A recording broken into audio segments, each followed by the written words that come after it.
En los recientes años, hemos sido testigos de una serie de fenómenos naturales extremos en los Emiratos Árabes Unidos.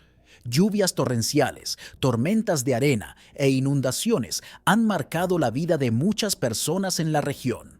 Ahora, uno podría preguntarse, ¿son estos meros acontecimientos meteorológicos o podrían ser interpretados como señales divinas del inminente retorno del Señor? Ahora pensemos en los sonidos extraños reportados en la cava durante estos eventos. Algunos pueden descartarlo como el simple crujir de la madera, pero otros sienten que hay algo más, algo casi sobrenatural. En el libro de Job, capítulo 37, versículo 5, leemos: Dios truena maravillosamente con su voz. Él hace grandes cosas que no comprendemos. Este pasaje puede resonar profundamente con aquellos que han experimentado esos misteriosos sonidos, sugiriendo que tal vez, en la inmensidad de estos fenómenos, hay mensajes que están más allá de nuestra comprensión humana. La interpretación de los eventos naturales como señales divinas no es un tema nuevo. A lo largo de la historia, muchas culturas y religiones han visto los desastres naturales como comunicaciones de lo divino, advertencias o incluso como castigos. Sin embargo, en nuestra era moderna, con el avance de la ciencia y la tecnología, tendemos a buscar explicaciones basadas en la física, la meteorología y otros campos científicos. Aún así, para muchos creyentes, estos eventos siguen teniendo un significado espiritual profundo, sirviendo como recordatorios de que, aunque podemos entender muchos aspectos del mundo natural, todavía hay misterios que son exclusivamente del dominio de Dios. Recientemente, la Meca ha enfrentado el desafío de eventos naturales extremos, estrechamente vinculados a la fuerza de la naturaleza. Durante el año 2018, las tormentas de arena azotaban con frecuencia la región de la Meca, provocando vientos intensos y una densa presencia de polvo en el aire. La potencia de estos vientos arrastra consigo arena y polvo, generando una espesa neblina arenosa. Las partículas de arena, de tamaño diminuto, son transportadas por ráfagas de viento vigorosas. Estas tormentas no solo perturbaron todas las prácticas religiosas y ceremonias, sino que también ocasionaron daños significativos en la estructura de las viviendas locales. En la región de la Meca, los años 2019 y 2020 estuvieron marcados por una serie de eventos naturales extremos que presentaron desafíos significativos tanto para la infraestructura como para la seguridad de uno de los lugares más sagrados del Islam. Estos eventos incluyen tormentas de arena, inundaciones y terremotos, cada uno con un impacto profundo en la vida diaria y la espiritualidad de millones de musulmanes. Comenzando con las tormentas de arena en 2019, la región experimentó vientos de gran fuerza que no solo levantaron grandes cantidades de arena, sino que también causaron daños materiales a edificaciones clave. La cabaña, también conocida como la Kaaba, que se encuentra en el corazón de la Meca, no fue una excepción. Estas tormentas de arena, con su potente fuerza, erosionaron las superficies exteriores del templo, lo que no solo representó un desafío estético, sino también estructural. El polvo y la arena, al incrustarse en los detalles arquitectónicos de la Kaaba y otros edificios, plantearon un desafío de mantenimiento considerable y pusieron a prueba la capacidad de las autoridades locales para mantener la santidad del lugar. En 2020, la situación se agravó con la llegada de las inundaciones, especialmente durante la temporada de lluvias. Estas no solo afectaron la movilidad dentro de la ciudad, sino que también plantearon serios riesgos para la seguridad de los residentes y los peregrinos que visitan la Meca. Las aguas de inundación, al infiltrarse en el sistema de infraestructuras de la ciudad, amenazaron edificaciones históricas y contemporáneas por igual. Los sistemas de drenaje, a menudo sobrepasados por el volumen de agua, se convirtieron en un foco de atención urgente para las autoridades. Paralelamente, los terremotos también fueron una fuente de preocupación considerable. Aunque la región no es ajena a la actividad sísmica, los terremotos de 2020 fueron particularmente alarmantes debido a su potencial para causar daños irreparables a la Kaaba y a las estructuras circundantes. El temor de un daño estructural grave era palpable, dado que cualquier afectación a la Kaaba podría tener profundas implicaciones religiosas y culturales.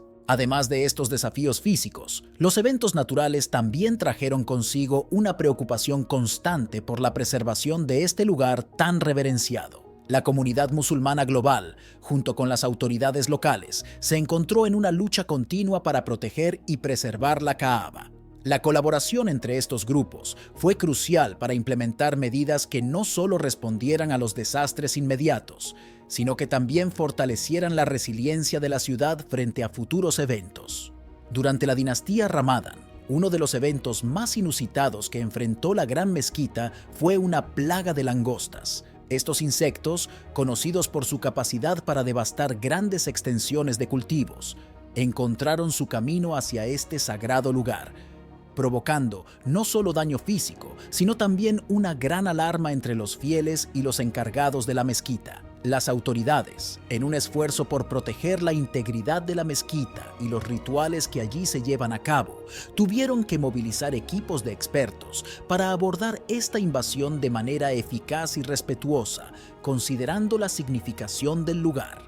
Mientras la comunidad lidiaba con la crisis de las langostas, un fenómeno aún más misterioso captó la atención y el asombro de todos. Un sonido penetrante, similar al de una trompeta, que resonó a través de toda la ciudad.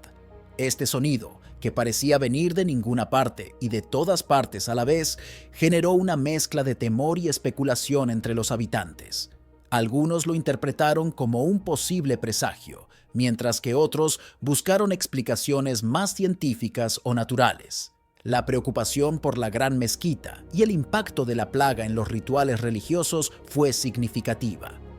En un lugar tan central para la fe y la práctica diaria, cualquier amenaza a su normal funcionamiento resonaba no solo a través de la ciudad, sino a través de toda la comunidad musulmana.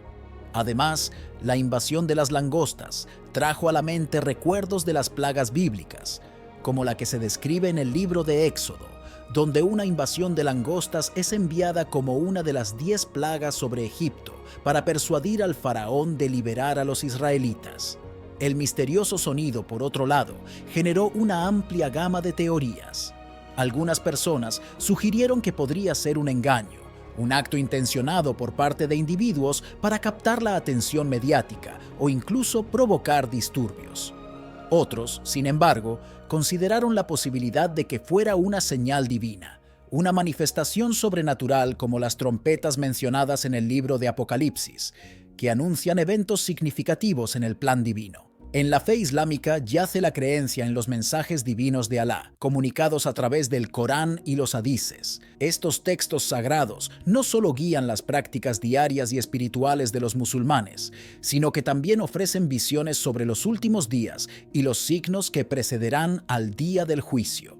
Frente a eventos globales impactantes y a menudo trágicos, muchos musulmanes interpretan estos sucesos como claros mensajes divinos, avisos que son necesarios para despertar y fortalecer la espiritualidad individual y colectiva. Estos eventos, que varían desde desastres naturales hasta conflictos sociopolíticos, son vistos por algunos creyentes como signos premonitorios mencionados en las Escrituras. Por ejemplo, los textos sagrados del Islam discuten signos como el aumento de la discordia, la corrupción moral y la prevalencia de guerras, que son interpretados por algunos como indicativos de que estamos acercándonos al fin de los tiempos. Esta perspectiva es especialmente resonante en contextos donde los conflictos y las crisis parecen reflejar directamente las advertencias profetizadas. En respuesta a estos signos, muchos líderes y seguidores islámicos abogan por un retorno renovado a las enseñanzas fundamentales del Islam. La necesidad de arrepentimiento y la búsqueda de la misericordia y el perdón de Alá se vuelven temas centrales en sermones y discursos comunitarios. Esta llamada a la reflexión espiritual y al cambio moral no solo está destinada a preparar a los individuos para el día del juicio, sino también a mejorar la sociedad en general, promoviendo valores como la paz, la justicia y la compasión, que son fundamentales en el Islam. El deterioro moral y social observado a nivel mundial es a menudo citado como evidencia de la proximidad de los últimos días. Los debates y discusiones dentro de la comunidad musulmana frecuentemente giran en torno a cómo estos fenómenos se alinean con las profecías islámicas. Por ejemplo, El aumento de la injusticia, la extensión de la pobreza y los conflictos internacionales son vistos no solo como problemas socioeconómicos o políticos, sino también como señales espirituales críticas que requieren una respuesta inmediata y fundamentada en la fe. En la Biblia también hay una serie de historias relacionadas con el arrepentimiento, el perdón y la aceptación de Dios. Esta es una historia fascinante que quiero contarte.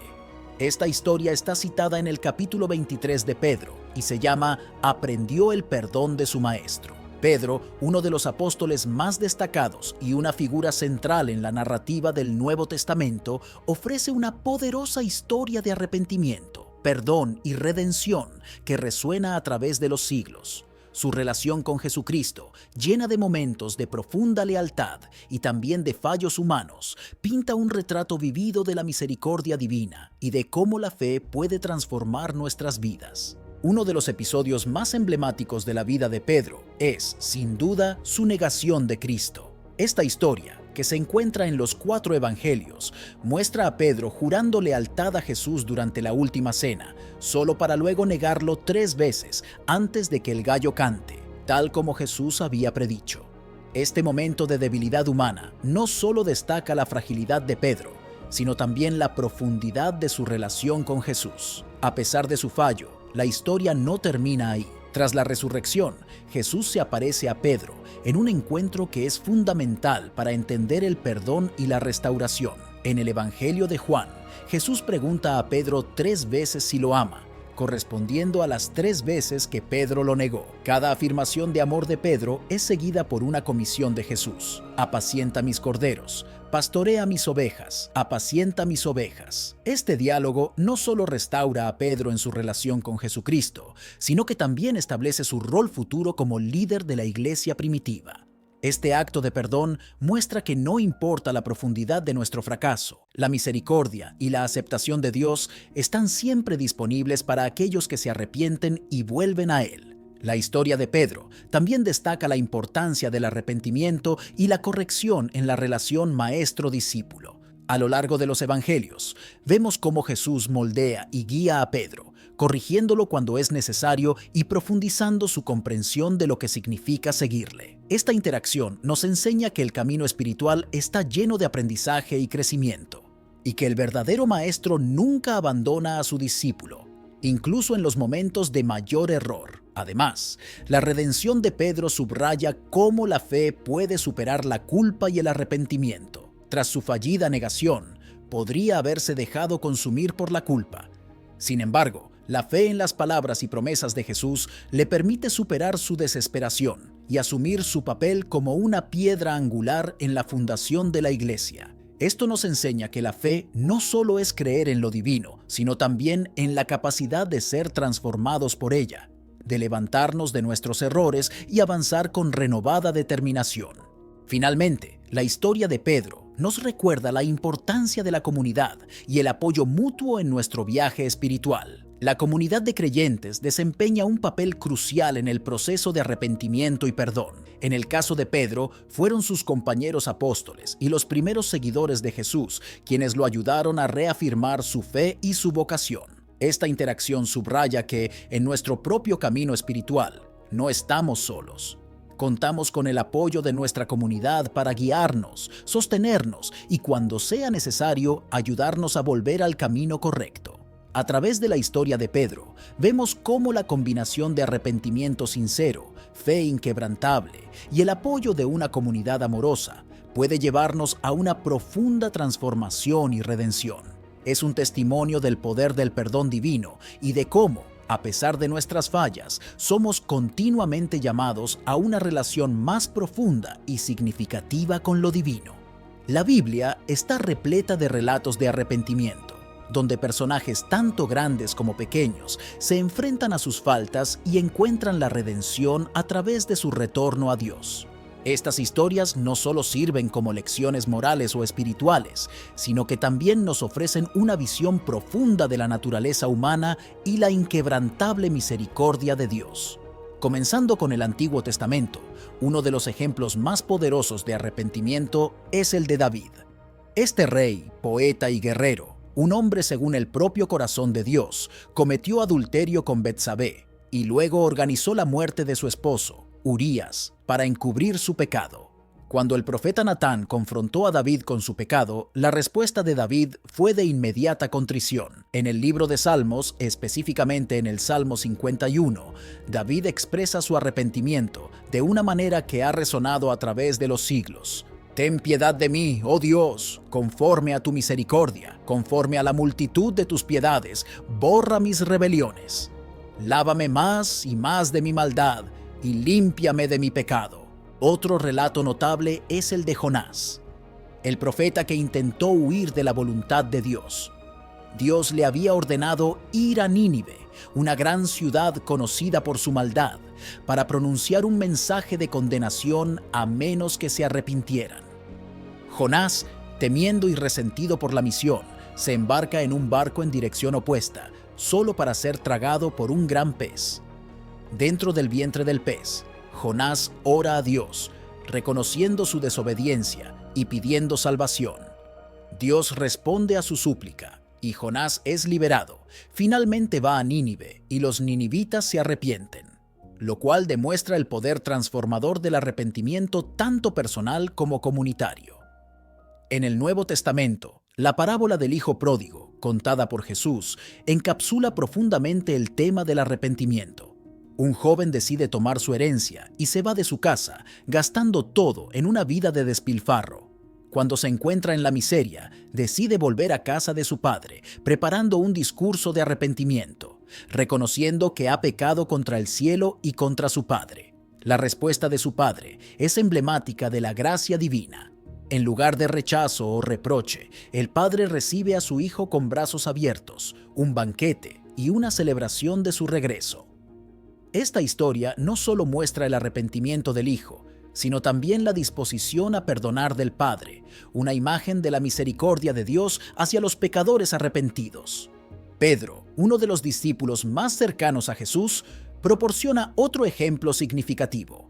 Después de prometer lealtad inquebrantable a Jesús, lo niega 3 veces antes de que el gallo cante, como Jesús había predicho. La realización de su traición lo lleva a llorar amargamente, un momento de profundo arrepentimiento personal. Más tarde, tras la resurrección de Jesús, Pedro es restaurado y comisionado para liderar la iglesia naciente, demostrando que el arrepentimiento genuino puede preceder a una gran responsabilidad y honor. La historia de Zaqueo, el recaudador de impuestos, también resalta este tema. Al encontrarse con Jesús, Zaqueo promete devolver 4 veces todo lo que ha defraudado y dar la mitad de sus bienes a los pobres. Esta declaración de rectificación muestra que el arrepentimiento genuino a menudo conlleva acciones concretas para corregir los errores pasados. En cada uno de estos relatos, vemos cómo el arrepentimiento verdadero no solo cambia la vida de los individuos, sino que también tiene el poder de transformar comunidades enteras. Estas historias bíblicas nos enseñan que, sin importar la profundidad de nuestros errores, la posibilidad de redención y restauración siempre está presente cuando nos volvemos sinceramente hacia Dios.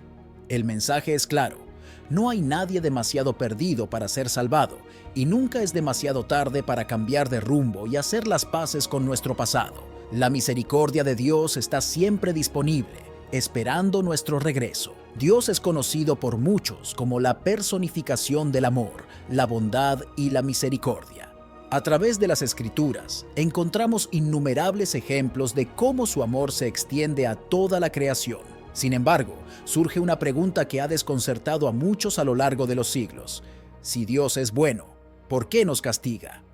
Primero, es importante entender que Dios, como ser supremo y omnisciente, tiene un plan y una perspectiva que trasciende nuestra comprensión humana. Cuando leemos en el libro de Isaías: porque mis pensamientos no son vuestros pensamientos, ni vuestros caminos mis caminos, dice el Señor. Porque como los cielos son más altos que la tierra, así son mis caminos más altos que vuestros caminos, y mis pensamientos más que vuestros pensamientos. Isaías capítulo 55, versículos del 8 al 9.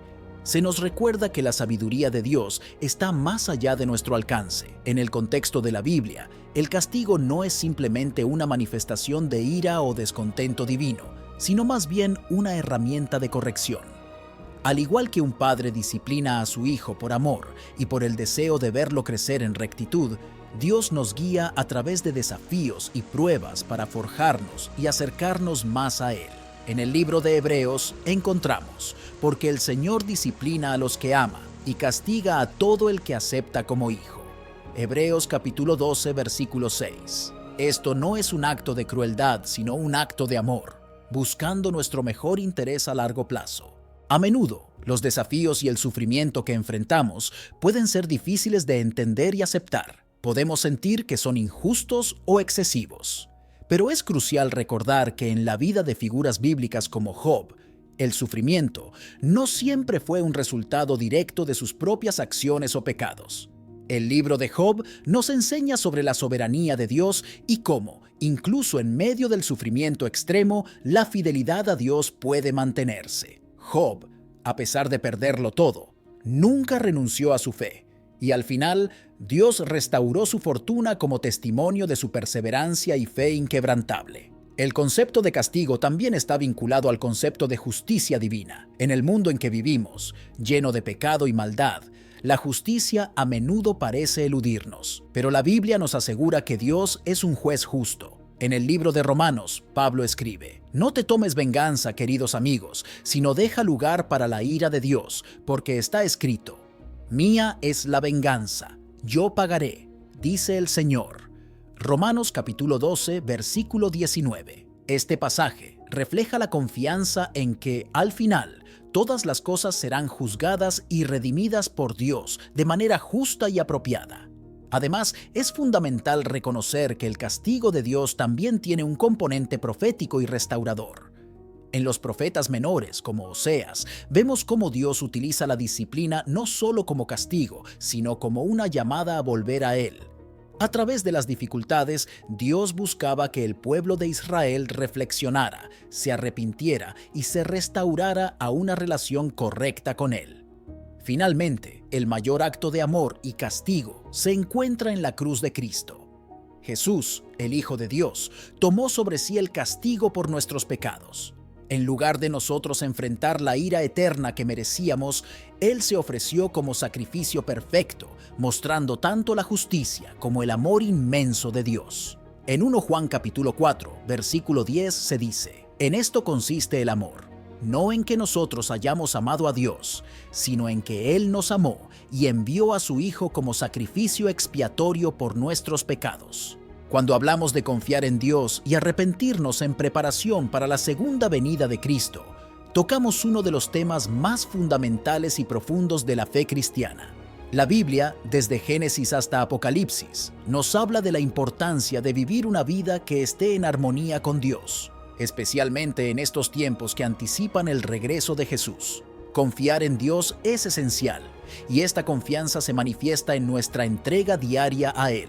El Salmo capítulo 37, versículo 5 nos insta: «Encomienda tu camino al Señor, confía en Él, y Él actuará». Esta entrega no es pasiva, es un acto activo de fe que nos lleva a depender completamente de Dios para nuestra dirección y nuestras decisiones. Es reconocer que sin Él, nuestras propias decisiones están incompletas.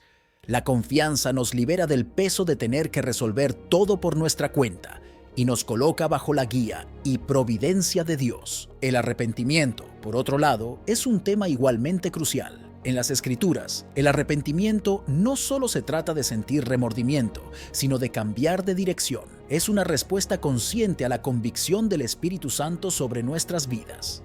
En el libro de Hechos, Pedro dice en su sermón: «Arrepiéntanse, pues, y conviértanse para que sean borrados sus pecados». Hechos capítulo 3, versículo 19. Este cambio es fundamental para prepararnos para la segunda venida de Cristo, porque limpia nuestro camino, nos aleja del pecado y nos acerca más a Dios. En el contexto de la segunda venida, Jesús mismo destacó la importancia de estar preparados en todo momento. En Mateo capítulo 24, versículo 44, Él advierte: «Por eso también ustedes deben estar preparados, porque el Hijo del Hombre vendrá a la hora que menos piensen». Esta preparación implica vivir cada día como si fuera el día en que Cristo regresará. No es vivir con miedo, sino con anticipación gozosa y diligente. Además, la parábola de las 10 vírgenes en Mateo 25 nos enseña sobre la preparación y la vigilancia. Las 5 vírgenes prudentes que llevaron aceite extra para sus lámparas son ejemplos de cómo debemos vivir en un estado de preparación constante, manteniendo nuestra fe y nuestras prácticas espirituales no solo como un ritual, sino como un verdadero reflejo de nuestra relación con Dios. Por lo tanto, confiar en Dios y arrepentirse son 2 aspectos inseparables de una vida cristiana que anticipa la segunda venida de Jesús con esperanza y alegría. A través de la confianza, somos guiados y protegidos. A través del arrepentimiento, somos purificados y renovados. Juntos, forman el camino que debemos seguir mientras esperamos el regreso glorioso de nuestro Salvador, un camino que nos lleva a una relación más profunda y comprometida con Dios cada día. Si este mensaje ha resonado contigo y te ha ayudado a reflexionar sobre la importancia de estar preparado para la segunda venida de Cristo, te animo a que te suscribas a nuestro canal y des like a este video. Al suscribirte, te unirás a una comunidad de creyentes que, como tú, buscan profundizar en su fe y vivir de acuerdo con los principios bíblicos en la anticipación de nuestro encuentro con el Señor.